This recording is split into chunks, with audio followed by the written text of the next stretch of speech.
प्रयागराज महाकुंभ में एक और हादसा हुआ है। शुक्रवार दोपहर के समय संगम क्षेत्र से बाहर फाफामऊ इलाके में गंगा नदी पर बना पीपा का पुल अचानक से टूट गया।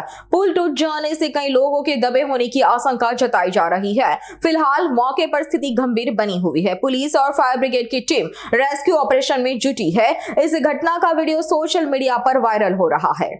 ये फाफामऊ का पीपा पुल है। अब देखिए प्रशासन यहाँ पूरी तरह से फेल है।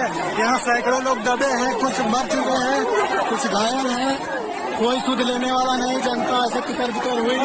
ये लोग दबे हुए हैं, सैकड़ों लोग दबे हुए हैं। कोई नहीं तो बचाने वाला ना पूछने वाला। यहाँ सैकड़ों छात्र इकट्ठा हैं जो लोगों की मदद कर रहे हैं, बाकी इनको पूछने वाला कोई नहीं है। किसी का पेट छूट रहा है, किसी का भाई छूट रहा है, किसी का माई छूट रहा है, लेकिन कोई यहाँ पूछने वाला नहीं। देखिए यहाँ कितनी भीड़, किस तरह लोग दबे हुए हैं। देखिए અમારી તમામ માહિતીથી અપડેટ રહેવા માટે જોડાયેલા રહો S9 ન્યૂઝ સાથે।